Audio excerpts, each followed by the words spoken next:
All right, let's get that 10 seconds for Harambe. Oh, yeah, before we do that, here. Okay.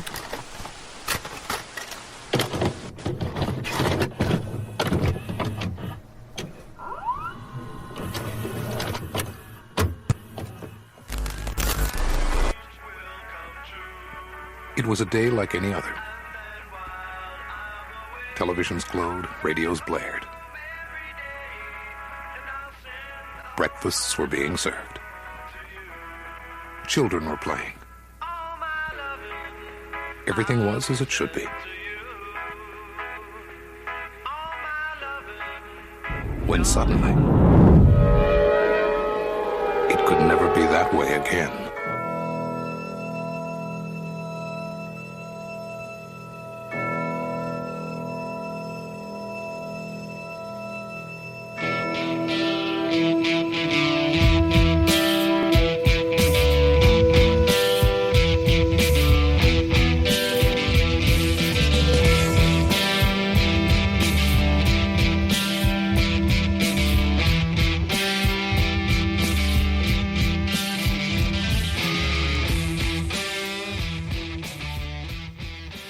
Welcome, everybody, to the Drop Culture Podcast. We're back with our third and final installment of our Thankskilling Special. That's right. I'm Dan. I'm Brock. Yeah, I forgot to say that part. Sorry. If this is your first time listening, this is the Drop Culture Podcast. And if this is your first time introing, no, I'm just kidding. Yeah. This is that little podcast that kind of finds old stuff that you forgot about or missed, and we roll it all up and cram it in your ear holes. We do have a very eclectic way of doing our podcast, so we're not very linear. We do get on linear subjects, and we go. So if this is your first time, go back and listen to the very first two parts of our Thankskilling episodes, which part one was the day after, 1983's. Yes. And then we had Threads. Was it 1984? 1984. 84. And that was the British version of the day after, pretty much. Yeah. Very good. Very, very good movie. And then this one came out in 1983 as well. Made-for-TV movie called Testament. Yes. Now, this is a very, very, very, very heavy movie. Like you said earlier, it's like we put ourselves in this very dystopian idea of reality for the last three movies, and it is depressing. Yeah, I'm pretty sure I've been depressed for like the last 3 weeks, for sure. You're 100% correct. Watching this stuff, it hits you so hard in the feels. If you did grow up around this, the Cold War, nuclear holocaust, whatever, not like if you grew up during the nuclear holocaust. Yeah, the nuclear holocaust. Yeah. Or not like L. Ron Hubbard's version of it, of what was that crappy movie that he did? Battlefield. Oh, yes. John Travolta did that. Yeah, he was in there. And so was other people. It doesn't matter. I'm already depressed. Let's not talk about that. Barry Pepper. That was the most depressing view of nuclear holocaust. But yeah, this is the... So real quick, while we're on that subject, like normally I get super excited to watch the movies that we have to watch. Like, I'm like, hey, I got to watch this movie. Cool. And that makes, I'm like, these movies, I'm like, mother... Like, after we did the first one, we did the day after, and then I was like, I gotta watch a fucking... Why? No. And then I did, and then no, here we are. We're back for thirds. Oh, man. And this is, I think, the best one out of all three. This is my personal... how do you say that these are your favorite movies? How do you say you're a fan of these movies? Because being a fan of a nuclear holocaust in real life is not like... I mean, you could be a fan of Mad Max because it's after. Right, you know? Well, I'm talking about The Road Warrior and Thunderdome and shit. But not necessarily like Mad Max was before, Hey, ESPN, thank you. Not a sponsor. Roll into 9 and 2 in fantasy football. Thank Yes. you. Sorry about that. But this movie, a lot of books came out around this time too, and this was a take on the book, The Last Testament by Carol Amen, which she passed away in 1987. So, Really? and this was the only post-apocalyptic movie directed by a woman at the time too, Lynn Littman. Yeah. So that was a pretty big deal too at the same time. But you can tell, and I'm not saying anything except for this one was a more emotional movie. Absolutely. It was more grounded in the real emotions and the way that they followed the people in this one. You really did. It was natural. Right. And I think a lot of women directors do have that advantage. Sure. Of some, They're more male in tune directors. with that, yeah. Yeah. I'm not saying women are more emotional, nothing like that. I'm not trying to put anything out there like that. I'm just saying that this one was a completely insular, right in your face type of a movie. Yeah. Just like Deep Impact. Do you remember Deep Impact? Yes, I do. That one. The other Armageddon. Yes, that one really makes you because it's so real too. Yeah. But that one was also, a female-directed movie that was more about the feeling. Well, so take those two movies that came out at the same time, right? Deep Impact and Armageddon came out the same time. Yeah, it was like a month apart. Yeah. And the one directed by a dude was like, we're riding a fucking spaceship and like getting on an asteroid, and you know what I mean? Yeah. And the one by the female was like, Maybe they're gonna name a high school after us. right. Exactly. God, Exactly. and it gets you too. Like I was in the theater, we went and watched Deep Impact. Yeah. Did it make a And- deep impact on you? Not me. Oh, okay. But I'll never, ever, ever forget this because I went with one of my friends, two of my friends, and we were in the theater was absolutely packed on this movie. Don't mean to get off on a tangent, but It's fine. whenever it came to the part where they're sacrificing themselves, spoiler alert, if you haven't ever seen Deep Impact, whoa, is the asteroid movie. There's people around us like visually and physically sobbing. You could just see them all crying. And this girl that I was hanging out with, and she was like, "Man, I didn't know this movie was going to be this freaking emotional." And the woman in front of us was like, "Me neither." So we were just like, "Oh," but we were like 18. Sure. So it was just it was very impactful, like this movie, but this movie was more real. They weren't in space, Right.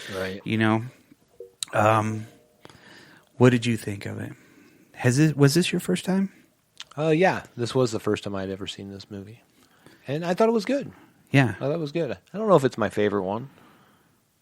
I think it is the best acted Out of one. the three, I'm never going to watch any of these ever again. That's probably not true, but you know what Yeah. I mean? Like, I've had my fill for a moment. The first time I saw this was on Shudder. Okay. Threads is on Shudder. Okay, so these are I guess classified as kind of horror-ish. They are a horror movie. I mean, that's a big horror. Yeah. The impending doom and It's the, huge. all of that. Yeah, for sure. And Threads right now, if you get a chance, is on Shudder to watch that one. Testament, of course, you do have to purchase. I don't think it's on anything, or you have to rent it. Right. I got it from Apple. I rented it on the tubes. Yeah, but slowly, like I was saying, kind of off mic, that this movie has kind of crept into my top 20, just for the overall part of this movie. I mean, it's just really kind of up there for me right now. And it's not the depressing factor of it or anything else. I think as a whole, this movie was great. Yeah. It was one heck of a movie. The way that they put it together, with all of everything, you just really, I don't know, you were in it. From the beginning, and the passage of time doesn't seem like it was that long because, and we'll get into that too, just to kind of know how long it actually was from the beginning to the end there. But I mean, the main actress, Jane Alexander, almost won an Oscar for this movie. Right. Because she did such a killer job in this. I mean, it was just Awesome. So, of course, we'll kind of say what the movie is, and then we'll talk about the principal characters and stuff. Okay. So, it's how a small suburban town near San Francisco, right? Yeah. It's got to be at least 2 hours away, right? Yeah. I don't remember if they say or not. Yeah, because William Devane, he's like, I'll be home in like a couple of hours or something like that. So you got to include traffic and stuff like that, but it was far enough from whatever explosion that, right. Really what they had to deal with was fallout. So it shows how a smaller town like that would kind of slowly fall apart. Nobody knows what the heck's going on. Right. Everybody wants everything normal, but that's where we're at on that part of it. It was originally produced for PBS, which is, to me, was like amazing. Right. I mean, for this type of a movie to come out of PBS was huge. For sure. And then they did the theatrical release from Paramount. Right. And then the next year they aired it. So you want to get into the principal actors? The actors? Well, I think you already named one. Well, he's not you named two, actually. Yeah. Probably the biggest one's Jane Alexander. Jane Alexander, yeah. I mean, she was Kramer versus Kramer. She was on The Ring. She was Cider House Rules. Those are the top ones, that everybody's going to look at on IMDb if you look her up. She was like I think she won like 6 or 7 Tony Awards. Jesus. Yeah. So for the stage, Broadway. Yeah. So yeah, she can act and stuff. Her career started in like 1969. So yeah, I mean she's been around, and you've probably seen her in so many different things, but this one is the one that, besides Kramer versus Kramer, I bet that a lot of people recognize her from. So I'm looking through her stuff. I don't really see anything too crazy. Besides all of her TV stuff,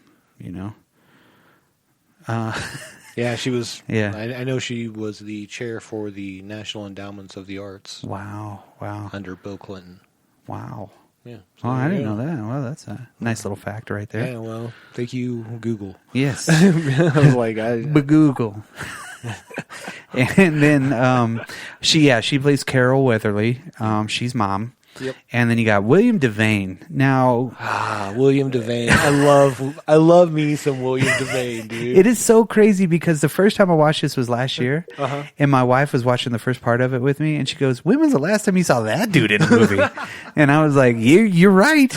You're right. Totally right. I don't even remember." Yes, that was probably the last one. He was on Interstellar. But it's been a while since I saw Interstellar, so. But he's another, his face. Yeah. You know what I mean? He is all about that. Obviously, he was in like Marathon Man, stuff like that as well. Yeah, so. Yeah. He's been on a lot of stuff. A lot of stuff. So William Devane, and if you don't, you can Google it. Yeah, you need to. And then you'll know who William Devane is. Yes. Because that's how Googling works. I had a thought last night, too. What a really cool movie would star James Caan and Nick Nolte. Ooh. I don't know if they've done one. I doubt it. Can I make a bid for William Devane to be in this movie somewhere? That would be awesome. Put them all three together. Well, maybe he's just like, he could be an ancillary antagonist. He's just there. He's like running the coffee bar or something. Yeah, something. Yeah, maybe he's just a dude. He shows up several times during the movie. That's William Devane. When was the last time you saw him in a movie? Obviously, both of them have had a prolific career, but absolutely, mostly nothing that we've seen. And then you got Rossi Harris. He was actually in a James Caan movie too. He played the oldest son of Carol. Yes. Which he's been on a lot of different stuff too. But I mean, he was on Zapped again. Jesus, he was the little kid in Airplane, dude. I know. You ever seen a grown man naked? He does have a TJ Hooker credit too. I did see that. It's pretty awesome. Also at Chips. Yes. But honestly, I remember that kid from being in like everything. Like he was one of those characters. Yeah. Like those character dudes. Like there was a side guy that came in for an episode. Yeah, and he's a good actor Yeah, too. he's just fine. Roxana Zal, she was Mary Liz, so she was the oldest of the kids in the movie. And, of course, she's not really done a lot except for Heart to Heart, which I can't knock her for that. No. You know, maybe she was in a Fall Guy, but no. No. Nope, she was not in a Fall Guy. Nope. And then we have the screen debut of Lucas Haas. Yes. He was the youngest child in the house, and he has been on tons of stuff. Absolutely. Inception, Mars Attacks, The Revenant. He has had a pretty huge career. Yeah, absolutely. So, enough about him. He doesn't need. He doesn't need any extra. Come on. You definitely know that guy, though. Him and William Devane, they're right up there. At the top Absolutely, for me. absolutely. Then, this guy Philip Anglim, right? He has one of those recognizable faces that you've probably seen on everything too. He'd been around for a long time. I don't know, I kept looking at him, and he's a priest in the movie. And then I was like, where do I know that dude from? And I never really watched a lot of Star Trek Deep Space Nine, but obviously he was a pretty big player on that one. Philip Anglim? Philip Anglim, yes. So He played Joseph Merrick in the stage and television version of The Elephant Man. I'm a man, Yeah. not an animal. That's pretty good. That's pretty good. That's my John Merrick from David Lynch's version. Gotcha. Lilia Scala, she was Fania, so she was the older lady. She was the teacher. So she was the piano teacher, I think. Gotcha. Yeah, and then you got I'm Leon. familiar with the character, but I didn't look her up. Right. I didn't do any notes on her. I Yeah, should say. Leon Ames was the older dude that was running. He's pretty big in this movie. He has a pretty big character, but he's been in a lot of stuff too. That was one of his last movies in 83, 86. Peggy Sue Got Married was his last movie. Now, I think you're burying the lead. No. There's Okay. there's three people that really creep up on you on this one. Mm-hmm. We'll start with Mako, right? Yes. Now Mako, he was the sorcerer in freaking Conan. And Conan the Barbarian, Conan the Destroyer. I mean, the dude's everywhere, right? He's a badass. And that's all I got to say. Yeah. He's always been in cool movies. His parts have always been cool. He's the voice of Splinter, Teenage Mutant Ninja Turtles. Yeah, he was Aku in Samurai Jack. Yeah. He also got a Tony nomination for Best Actor in a Musical. Really? Yeah. So, He does have a Walker, Texas Ranger credit. well, Thank God. there you go. And a Highlander credit. Dude, he's been everywhere. Well, I mean, look at that face. Look at that mug. Oh, You know man. him. You know him from everything. yeah, dang, he was on the A-Team as Lin Duck-Koo. Huh. I don't see no Fall Guys. I don't think we've had a Fall Guy person on here yet. I'm not even going to hold it against him that he was in Highlander 3, dude. No, yeah. No, Highlander 3 was decent for the time, and I need to rewatch it again. So this is going to be a weird tie back, okay? Because he also, for some reason, this movie keeps coming up. He played the Japanese spy in Under the Rainbow. We have to find this movie. Absolutely. I mean, if you listen to our other episodes, you'll know that this is the second time that this one's come Third. up. Is it the Yeah, third? it's the Dang. third. Yeah. This is a pretty weird. That's a pretty weird coincidence. I think it's calling our name like Ice Pond. Yeah. That's another one. Yeah. Okay. So we'll just stop. parking lot that one. Yeah, because we got to get back to what we're doing. Yeah. Put it in the parking lot. Anyways, Mako, badass. He's Awesome. also done a bunch of video game stuff, whatever. Yeah. Now we got Rebecca De Mornay. You guys know who that is, right? Yes. Everybody should know Rebecca De Mornay. She was also in By Dawn's Early Light, which is another... She really likes the nuclear holocaust yeah, movies, apparently. but this was like almost 10 years after right. that she did that one. Risky Business, Hand Rocks the Cradle. God, she's been on so many different things. Absolutely. Very, very big actress out there. So Almost as big as the next person. Laureen Tuttle. No, I'm just kidding. Yes, absolutely. No, this is these two. I mean, De Mornay and then Kevin Costner. A young Kevin Costner. This was both of their first, movies. And this movie left. Was it their actual debut movies? I don't. I don't know that. I'm just asking. I didn't do that homework. No. Malibu Hot Summer was his. Okay. In 1981. And then this one was 1, 2, 3, 4, 5, 6. It was after 6. Oh, okay. Because he was on Night Shift. Oh, yeah. And so he'd been on some stuff in Fandango, which was a crazy movie. That is a crazy ass movie. Silverado was his breakout role. Yeah, I think. Me personally, but I mean, he was on The Big Chill, but I mean, it was like a deleted scene and stuff like that. Right. But this one literally, how do you say, kind of left an indelible impression on him because he made 2 movies about the apocalypse that are universally panned by critics. Hey, The Postman was good. And Postman was awesome.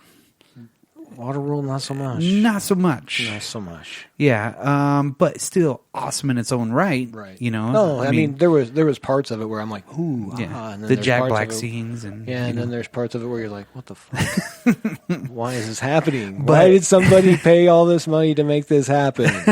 But see, and like Rebecca De Mornay too. I mean, it had to have left an impression on her too to be able to do the other one, but not in the same way because she was Risky Business first. Well, and then she was in Testament. Yeah, but that was the same year. Yeah, Yeah, so they probably Same did them time. before or Who something like knows? that. Who knows? They might have filmed all of these movies before their other ones came out, or Absolutely. they were filming at the same time. So we have no way of knowing. yeah. If So- we do, we're not that dedicated. Nah, no, not at this point. We would have been a long time ago. I'm just trying to make it through this Thankskilling special. Yes, So, 'cause- yeah.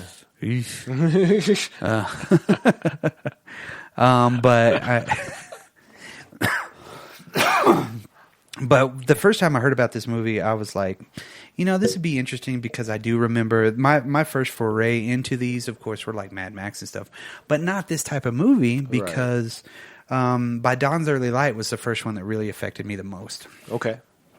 Just in the way it was an HBO movie. Powers Booth was really killer in it. James Earl Jones was in it. There may be a special episode coming out about that. There might be something. So we'll be on the lookout for that. Yeah, Probably at the first of the year.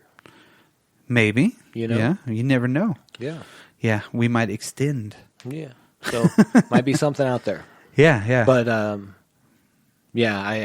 actually vetoed that. I was like, I can't do another one. I can't make it, man. No, it really worked out with the calendar for timing. yeah. So this is a good wrap up for the whole no, series. and this was a really good movie. So let me say that. As far Yeah. as this kind of movie can be, it was a really good movie. Yeah, I mean, it really. And I could see why this one would be your favorite. Yeah, Yeah. it just really. I mean, like I said, overall, I mean, I love the poster. And don't get me wrong, the poster for Testament is like one of the simplest and easiest. It's a light gray to a black down at the bottom, and then it just says Testament on it. That's what initially really just kind of like drew me to this movie, and I'm very influenced by what I see as far as like a cover or something like that, and especially a poster like this that is so ambiguous. Right. And it has nothing, on it. And you're just like, what is this? What does that mean? Right. And then but it's just like, it's a fade. It's a fade. It's Yeah. a fade of memories. It's a fade of things. And then you have to be the testament of what that was before, So, I mean, I'm looking too much into it, but I love it. No, it's, If I could buy this movie poster, I would, and I would hang it up. Did you look? I could probably find it, yeah. But I haven't, yeah. I mean, it sounded like it was priority. So Yeah, I just almost, wanted to yeah. make sure I was on board. Christmas! Helping. But okay, let's kind of get into this movie a little bit. Now, of course, we've already kind of talked about how this was taking place in a suburb of San Francisco. So you really kind of get this normal American family. And, they have their little remarks. And William Devane's a dick, to his kids. And, he's a dad in the 80s. He's like, get on your bike. And, the kid just can't. It's that wholesome kind of a feel that they have riding up the hill, and the kid's like, I can't make it, and he's like, all right, see you later, squirt. He's too busy doing his own thing, but which is kind of teaching his son, but at the same time he's got to take care of himself. Then he goes to visit Mako at the actual gas station, which that's when you get to meet gas station. You get to meet Hiroshi, which is the younger kid. Hiroshi is my favorite character in this whole thing. I mean, and he's the one that he was mentally challenged, and he doesn't get a lot of credit for what he did in this movie, which he was, I mean, obviously awesome, and obviously I didn't give him any credit because I didn't say his name. Oh, that's kind of crappy. You know what I mean? Yeah. Damn, I'm a jerk. I don't think that makes you a jerk. It's okay. So, I mean, you get to see this kind of loving family. You get to see all the kids. The daughter's learning piano. This is your normal suburban family. If you were to put this on paper, I mean, this is exactly what America was at that time. I think, dad working, mom at home, but mom was working too. She was, I don't know really what her job was. She was working at the play, and then you had the little boy that she was involved in his life, and it really is a very big throwback to the 80s. Yeah. So it really does bring you back to the time, and it doesn't have to be with ads or things that you would see around the house, because it looked like it's an everyman house, which was great. So ambiguous and so just like, these are the people, and then home dude goes to work one day and he's going to come home, because it takes place over the very first part of the movie is like basically like 2 days. So it's the first day you're introducing, and, the second day they're sitting there and you're getting a little more into like their routine. Not only their routine, but a little bit more about like their relationship. Yeah. Now this is where the timeline, where you get to know how long the movie is. This is the beginning, because she's lying in bed and she wakes up and she's like, "What are we going to get home dude for his birthday?" Right. And he's like, "Wake me up in 6 months." Right. Yeah, I don't need this right now. I'm tired. And he's like, hey, baby, let's get down. So they have boiling time. Boiling. So they have their time, and, it's the only time that they really have. And that is kind of a lot of, families with younger kids, that their only time alone is in bed, pretty much. Yeah. She talks about journaling, which she starts, and it maybe helps her. And she's like, ugh. Like, she can't order presents or anything like that because this is the 80s. Right, yeah. So she's still got to go. Option. Yeah, it's like, what are we getting? I don't know. Why am I worrying about this? Because their everyday worries are right there. And This is kind of like normal worries. And Dad's like, I don't care. I got to go to work tomorrow. Just, I'm going to pass out. So that's your first taste of how long it really is, right? Sure. So that next day, they're all sitting there watching TV, because the little boy's like Mr. Electronic, Lucas Haas. Yeah. He's got the record player playing. He's got the TV on. He's got the the tape recorder. Yeah. He's got everything going at the same time. Absolutely. It's like click, click, click, click, click. And she's like, but they have a playful family. Right. And just to clarify, Carol, the main character, she's a stay-at-home mom and volunteer for school functions. That makes sense. Yeah, there you go. And thank you to the internet. I looked that up real quick because I wasn't for sure either. Nice. Nice. So the town that they're living in is called Hamlin. Yes. Yeah. So I was waiting for Harry Hamlin to show up. Oh, God. A Harry Hamlin, William Devane movie. Risky. Risky in the box office. Damn. They could have hired Just him. being real. Maybe they were up for that movie with Dustin Hoffman, and it was so bad. Oh, Ishtar?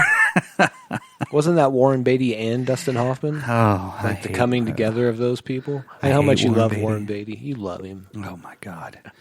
I mean, like people have shrines to like Hendrix, Sure. things like that. Mine is too. I have like a scarf that he wore, an ascot. That Hendrix wore? No, The who? no, the actor that we're talking about. Harry Hamlin? Yes. What? I have an ascot around a picture of him and a couple of candles, so I could just be like, "Dude, you made it. I just want to be just like you, man." It's my Harry Hamlin shrine. What? Yeah, I have a group photo that I was so confused on what just happened right there. I was like, what? What is going on? Yeah, he's the one I look up to. I like that it was an ascot. Yeah. And then I have like my ultimate crew, and they all look like Dick Tracy characters. I'm like, yes, I recast it. So what's happening at this point?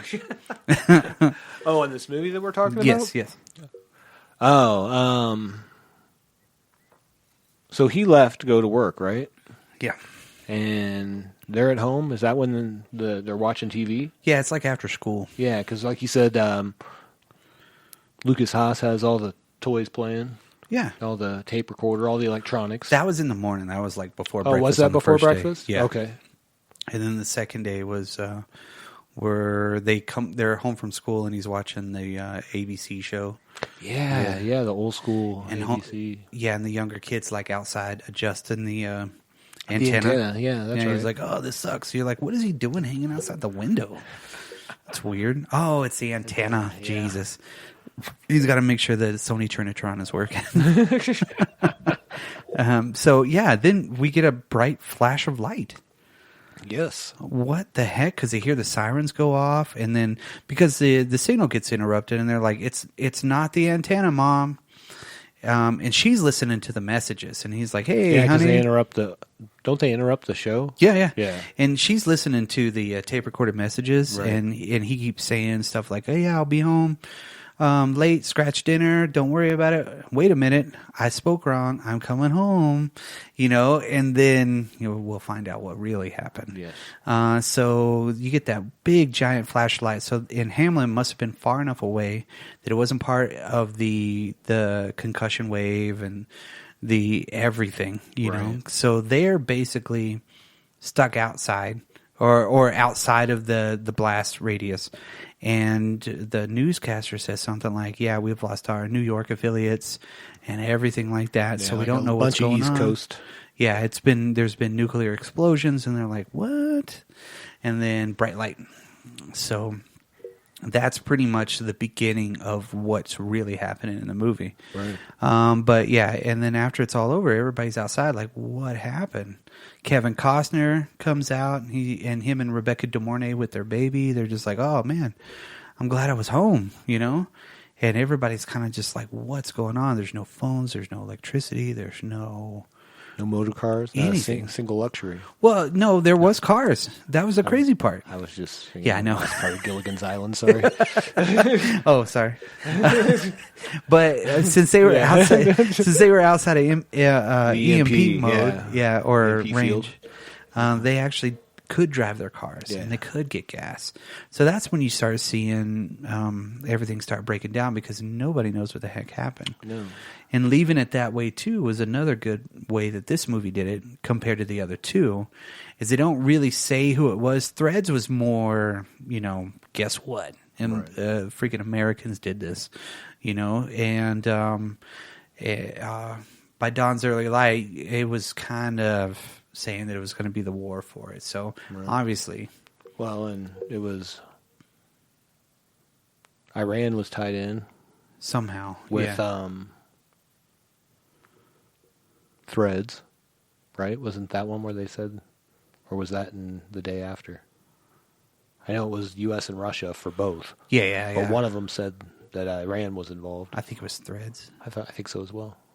Yeah, Doesn't matter. Yeah, well, I digress. nuclear war. Yeah. So, home dude, William Devane is still technically in San Francisco. Yeah. You don't know where he was at. Right. So they're just waiting for him to come home.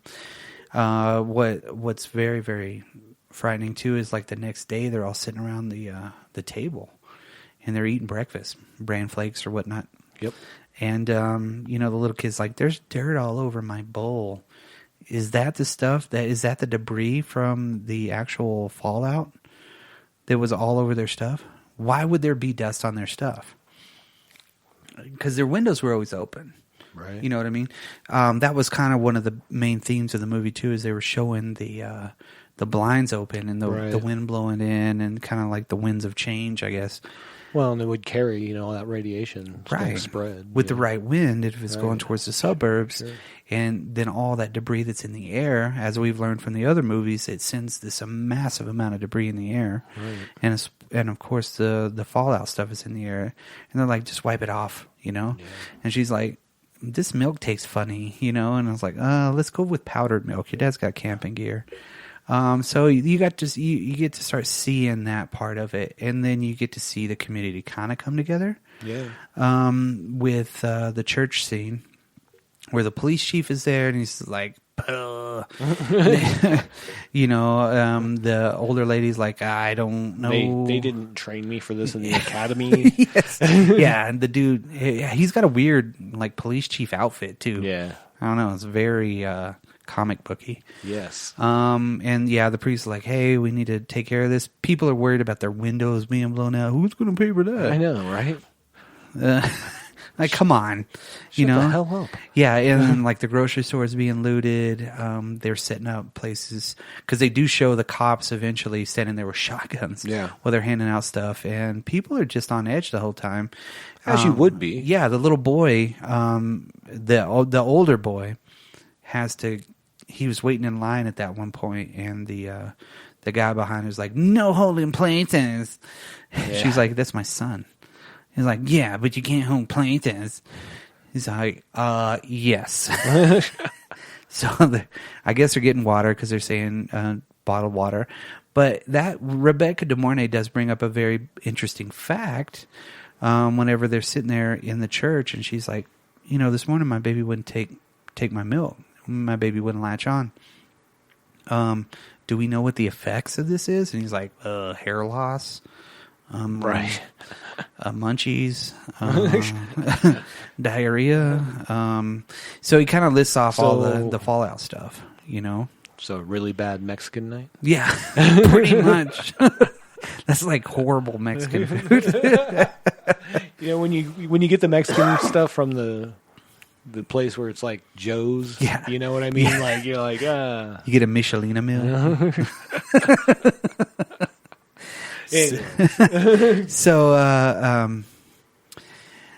So they're really kind of like they suspend everything. So there's no school, there's no nothing. The little kids going around, running errands. They go up to the old man's house at the top of the hill because he's got a ham radio, right?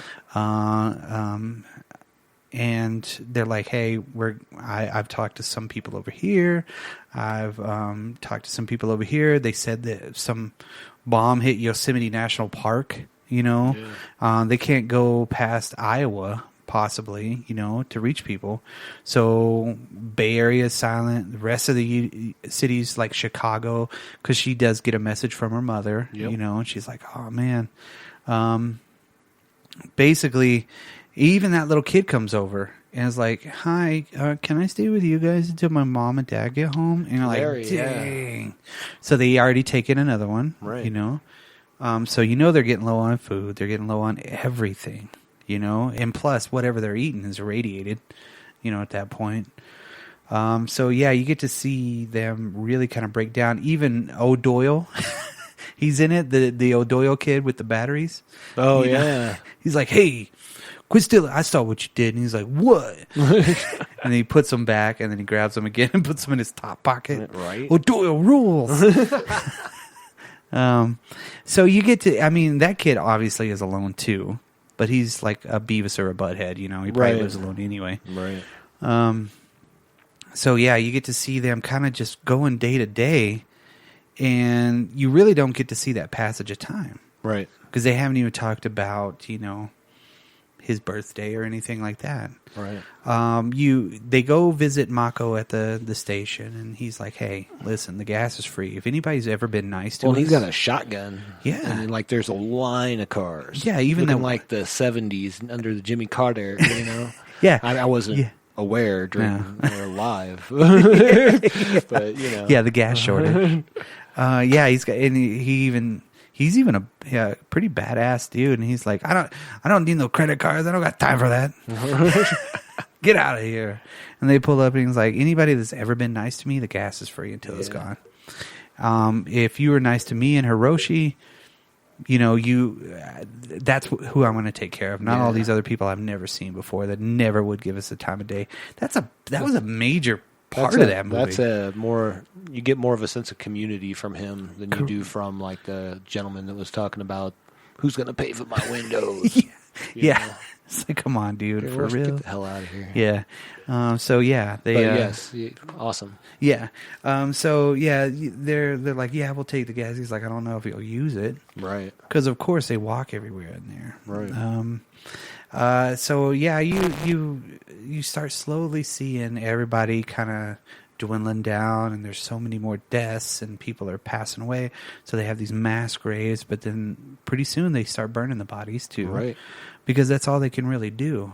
But what is the most heartbreaking part, and I think one of the best ways to frame it, is they have those old home movies. Yeah. So, you know, they show the little boy, right, the youngest, Scotty, right, and he's getting a bath from his mom in the sink. Right. And she sets him down immediately. You know, he defecates everywhere, right? So she's like, so she sets him down, starts to wipe him off and everything, picks him up, and there's blood on his bottom. So he's obviously the first one affected because he's the youngest. Right. So he's just like, oh, you know, and it was the fallout because it was like radioactive dust was everywhere. So when he passes, you're like, oh man, but they show that archival footage, I guess, you know, the home movie, the Super 8 stuff of him riding the bike, and then you're like, damn, what a hell of a way to frame that, you know? Yeah. And then they go through the next part of it, and another heartbreaking scene that really gets you is whenever the daughter's like, they're talking about some trip that they made to Yosemite or something. It's like, remember when I walked in on you and Dad? Yeah. And then she's like, what's it like? Oh man. Cause she's never gonna experience that. And she knows it. Right. And her mom knows it. And I mean, it's just like, that's like more daggers in you. You're like, oh. And then she passes away, and she's, you know, kind of like sewing her up and everything. Yeah. But she has that freak out moment with the little boy because she's looking for his doll, his bear. And that's really the first and only time you really see her freak out like that, though. Yeah, she was so strong and tough, and like. But I mean, that was her first kid she lost. You know, this is all just new and settling in. Yeah, she was still very strong through that. And it's not even like 6 months. Yeah, it's not even like 3 months into it. Yeah, exactly. And her kids are passing away, and the oldest boy has to grow up way before his time. Absolutely. And has to become, you know, head of household, and he has to take over all the stuff. He's running errands for everybody. He's very responsible because of what his dad taught him. Right. I feel, you know, because of the family dynamic that they had before, you know. Then, of course... let me tell you real quick before I'm just going to sidebar for just a second. I know we never do this on this show. I wanted to hate that kid when I watched this movie, Rossi. Oh, yeah. Just because. His name was Brad in this. And that's not against any other Brads out there that listen to the show. It's just Brad. Anyways. I just thought I would let you know. That, well, you know. But I didn't. I liked him a lot. He was a good kid. Yeah. You know? He was a great kid. Brad was a great kid. Yeah. He takes on the responsibility, and he's I'm just saying you can't everything. Always judge a book by its cover, Brock. Brad. From now on. Brock Brad Smith. I love it. Old B.B. Smith on the guitar. B.B. Smith. So yeah, you get to see him like really take over and really become kind of like a model in that, because he knows he has to do it. But well, you when see that guy how, breaks in, yeah, yeah, O'Doyle. yeah, Yeah, O'Doyle breaks in and in. steals his freaking bike. yeah. What a dick, you know? But from that point, it seems like he was. Because he fights off O'Doyle too, like literally, like whoops his butt, and then he still steals something. Yeah, he steals It's the like, bike "That's on my the way bike." out. Yeah, so then he has to figuratively and like taking the mantle, he lifts his father's bike yes, down from the rafters. yes. Oh my God, it's so like, oh man, The passing of the torch of manhood. yeah, and he just rides it on. Yep. But he can't sit on it. No. But that's another one of those. I don't know. It's just one of those things that you're like, even though he can't fit, he had to grow up too fast, and he's got to use whatever Exactly. he's got, right? So mom is still like going through the throes of losing everything, and then her daughter passes away. You know, you start seeing it in their face. You know, she does For talk sure. about the other little boy that just curls up in a ball and dies. You know, it's like, oh my God. But you never see her break down until she's out there at the bonfire, and she's watching them put bodies on it. And her daughter must have been at that point. Sure. So she's watching all that stuff, and she just, because the oldest boy comes by, and he's like, "Oh, I gotta go. I got stuff to do." You know, he's working all the time, right? So she just falls down to her knees, and it's just like, why? Yeah. You know, why is this happening right now? What is going on? Yeah, that's her breaking point. But you notice that it's not ever when, other than the bear thing, it's never when anybody's present. No. You know what I mean? She's very strong in front of her children. She has to and be. all the other people. Yeah, you know? she's had to be that. Yeah. You know, and people respect her, like Rebecca De Mornay and Kevin Costner. Yeah. Because one day she's rounding a corner, and Kevin Costner's carrying a drawer. And they're like, well, you know, we couldn't find anything, you know, for our baby to fit in. So and-so gave us this drawer. It's real oak with tongue and groove. You know, he is just like just zombified. yes. Yeah. I mean, he's just walking in the rain, just Yeah, kind of in like hanging shock out. as you Yeah. would be. Yeah. And then you see them after the little boy runs away, and they're like, hey, we're leaving. Yeah. She's like, for real? Well, okay, we'll see ya. And you're like, we're going to go to Canada. Okay. Like, it's any better in Canada, right? You never know. Who knows? Fallout might not have Can't reached be there. any worse than staying there. Yeah. So, Just saying. yeah, so they load up the Pinto, and they're gone. Yep. But they don't pass away. And they're like, you're young enough, and you can have another baby. And it's like, for real? We saw that in Threads. That's right. You know? So you really it just starts getting more overwhelming. And when she breaks down in front of the priest, and she just wants something different, you know, she wants that closeness. And he does too. He's there. It's just like, because even at the funeral that he's doing, he's just like, Yeah, just through the motions. Well, he's done it so many times. He's know what had I mean? to, yeah. And he just shows up, and she's like, you're not going to bury him without this. We're not doing this right now, because that's how I would be. Right. It's just Absolutely. hysterical at that point. I'm like I said, I would be lucky to be as strong as she is. Oh my God! You know? I mean, as a model of a fictional character, that like an Atticus Finch or something like that, you really would put her character up there. Yeah, for sure. To be something like that. Now, and this is another reason why I like this movie so much. So of course, you know, they finally get to the point where Brad goes to visit, you know, the gas station, and he's like, is that so-and-so? Like, yeah. So he goes around the corner, and Hiroshi's there, surrounded in cans. Yeah. And the kid's so compassionate, just like his father, and just like, hey, let's go fishing. Let's go do this. And Hiroshi's like, yeah, let's go. Yeah. And they get on the bike, and he's pedaling. And I mean, it's this kind of joy, you know, the blissful joy that Hiroshi has, you know, mixed with the kid kind of just being like, hey, this is almost a little bit normal. I'm doing something that, you know, I've never done before, probably. Because they always liked those two characters. Yeah. So I think that's family. the thing. That was like a feeling of joy in a time where you couldn't have joy, is when you were helping this kid Yeah. feel joy. Yeah, you know? I mean, you bring him in, and I mean, I was thinking too. I was like, dang, they got a lot of food now. Yeah. You know, they're gonna have some. They're gonna have some extra Sure, stuff sure. because everybody obviously was feeling sorry for Hiroshi and all that stuff like that. But at the same time, everybody was still going through the motion. What was he gonna do? Right. You know, who was gonna help? Right. How did they even know that he was gonna be there? You know? Yeah. He would have just stayed in that garage until he passed away, probably. You know, So yeah, they get back home and, you know, they're kind of chilling.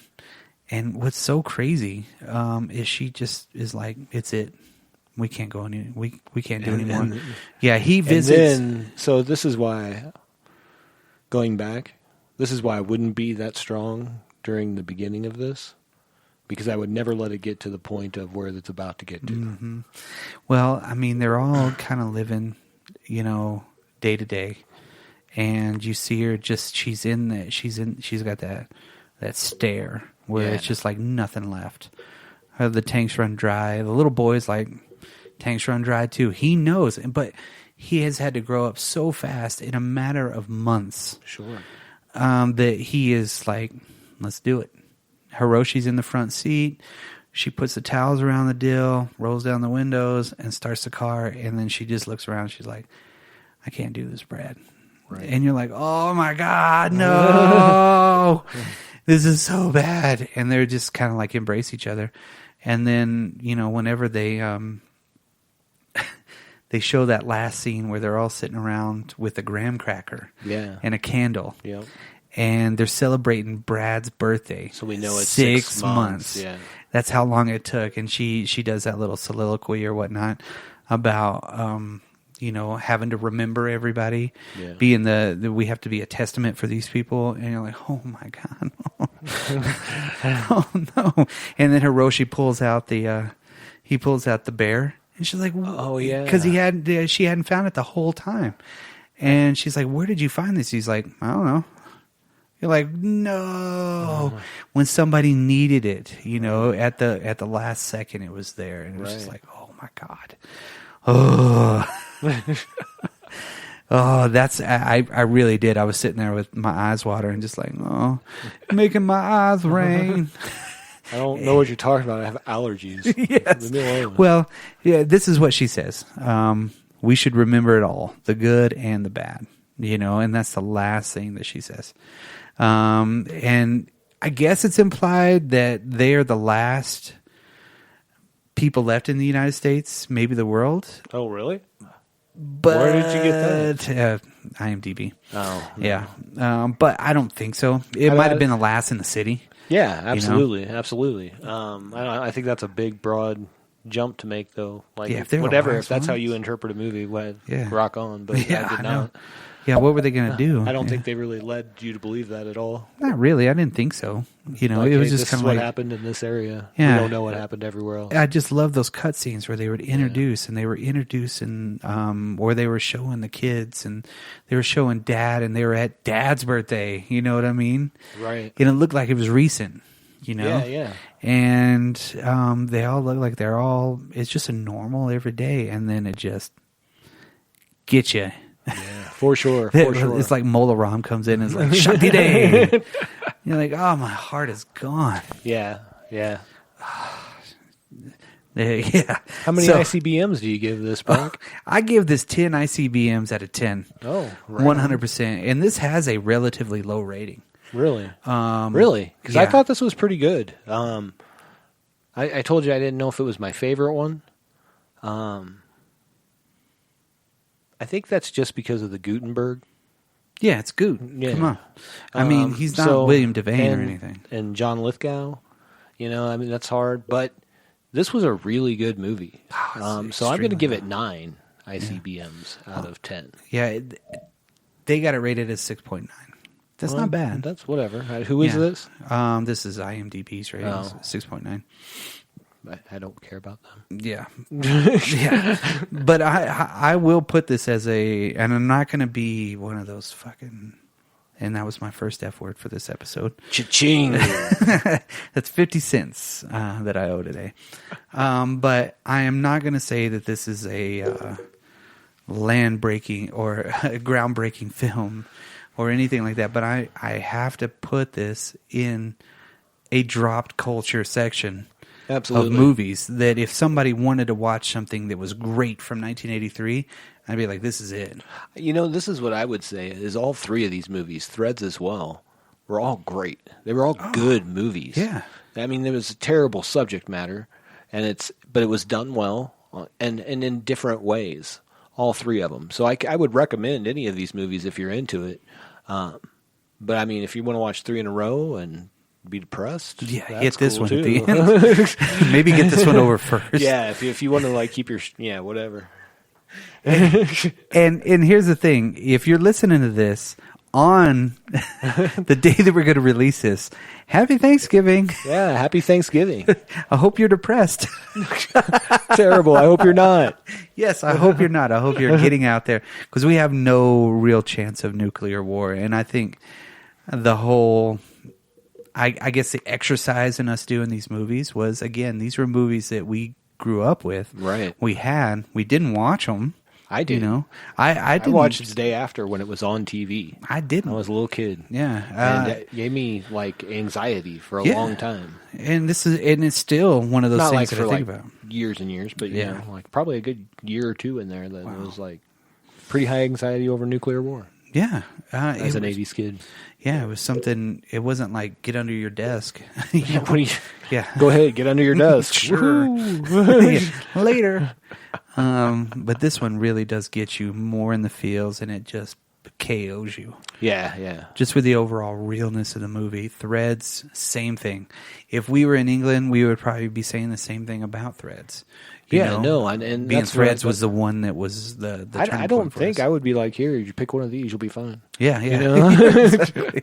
Threads. Like, I think I don't know what I rated any of the other ones, but I would say they're all about even, just in different ways. Yeah. You know, and I really enjoy that part of it. And That this- they weren't the same. I will say, out of watching these, that's one thing that I did enjoy, that they were different enough from each other. Yeah. That was my fear going into it, because I'd only seen the day after. Yeah. You know, so I was like, is this all going to be the same movie? Yeah. But it wasn't. That No. was cool. Super cool. It was different interpretations picks. from different people, different parts of the world. So it was just, I don't know, it's fascinating. The level of, it wasn't very creative to do this movie. And I'm not saying that in a bad way. Sure. Because this was a reality, documentary style kind of movies, you know. Yeah. They were in the way that you didn't have to invent the wheel with these movies. No. The fear was real. The people were real. The subject matter was real, and it was just like, hey, watch your shit, Right. because this could happen at any time. Right. And if we don't do something about this at this point now, because 20 years, you Sure. know, living in the Cold War since the late 50s or whatnot, right? Or early, before that, right? I don't even remember. I think it was like 30 years. Yeah, something like that. So I mean, it's time to stop. Yeah.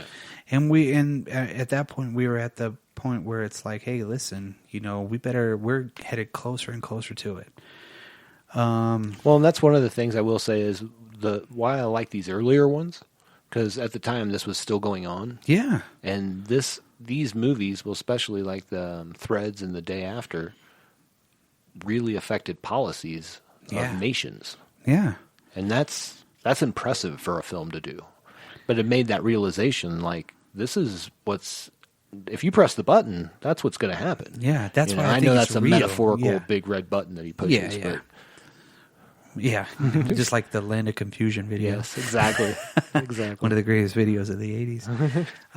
Yeah, I mean, it's a huge subject, and it was a huge point in everybody's lives to live through this. The last generation to live with it was Generation X.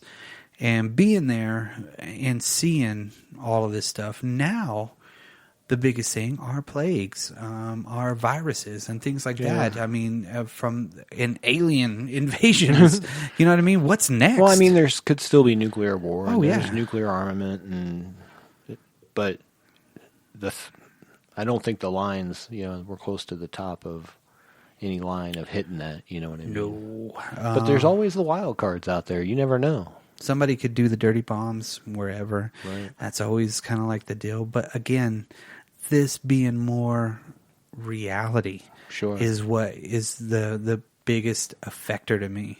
Sure. Is to see these people really, and they embody these characters. Everybody in this, even Gutenberg. Yeah, no, the Goot did great. I mean, dude. Goot was like, he was on it, you know. Jason Robards was on it. Yeah. I don't know any of the actors in England, but they were on it. You know, But Threads was awesome. Yeah. That was a good movie. there's another one that came out in '83. It was called Special Bulletin. Yeah. I'm probably going to watch that, but that's basically from the media standpoint. Right. The way that we've kind of put these in order, of course, you got the over the top American one, right? The first one. Yeah, day after, right? Yeah. And then you have Threads, which is the over the top English one, where if we don't help, you know, kind of goes change like everything. 20 years in the future. Or something, Right, 10 yeah. years, And whatever it they was, I don't really remember now. drag you into this Yeah, world. absolutely. And you get to see what's in medieval times again, you know what I mean? And then you have Well, it's- Testament. Yeah, I think that the tagline, or maybe not the tagline, but was that it had the same amount of population as medieval times. How crazy is that, I know. you know? Population levels have dipped to medieval Medieval times times. levels. But this is from what they, like Threads would have their studies, Yeah. you know? And they were saying, if this Yeah, happened, it was like this is more what's like going to happen. like we said, a docudrama. or Yeah, whatever. yeah. And then you have Testament, which is like the All-American family. Yeah. And what's going to happen to the All-American ideals. And The people living in the suburbs. Correct, 100%. People that are watching cable. Yeah, exactly. Yeah. What are you going to do? And then, of course, I would say that Special Bulletin, since I need to watch it, I think it's about the media, how they're going to handle it. So, yeah, I think we'll have, what was the other movie? By Dawn's Early Light. Yeah. That's how the military was handling So it. I think that maybe we'll do those two others. Might have another format coming up for that, though. Yeah, yeah. So we might throw those out there. We'll let you know. Yeah. Well, and I think By Dawn's Early Light is something that, yeah, if you're listening to this, watch that movie because it took place after the Cold War.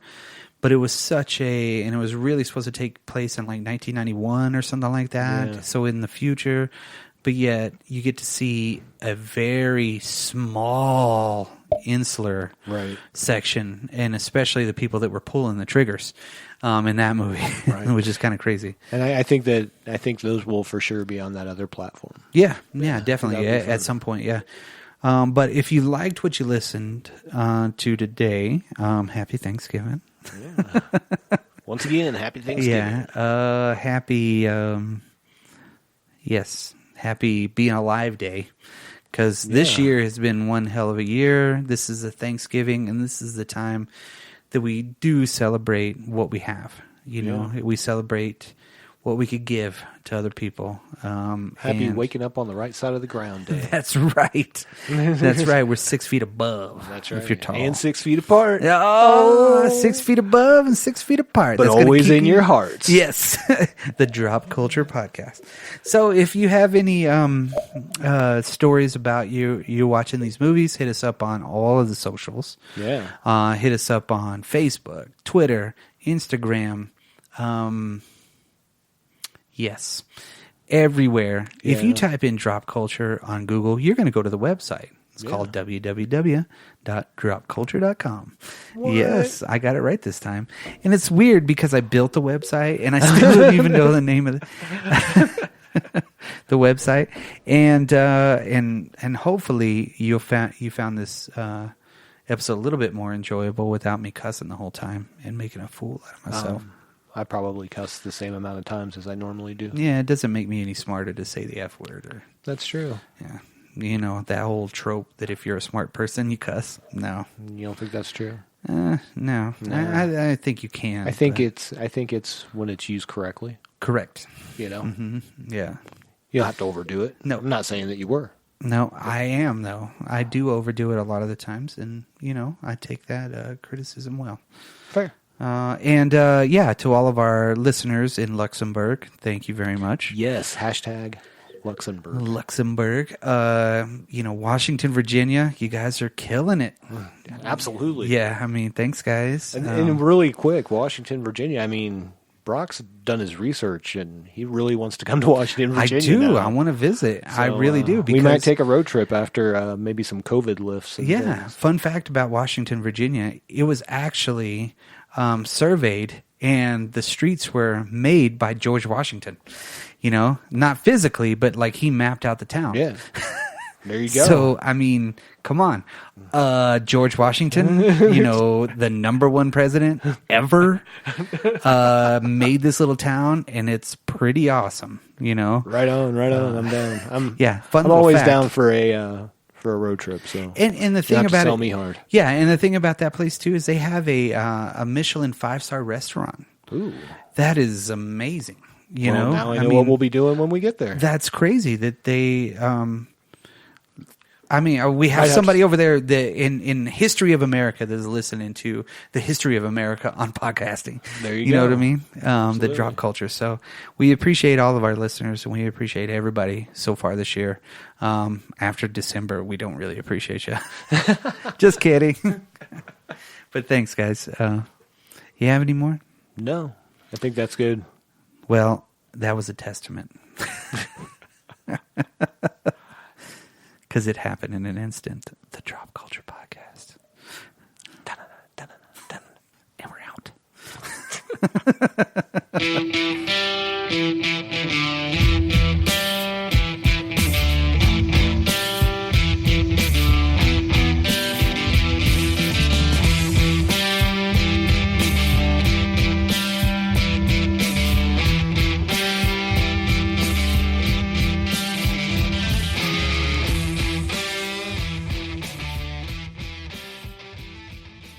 So the town that they're living in is called Hamlin. Yes. Yeah. So I was waiting for Harry Hamlin to show up. Oh God. A Harry Hamlin, William Devane movie. Risky.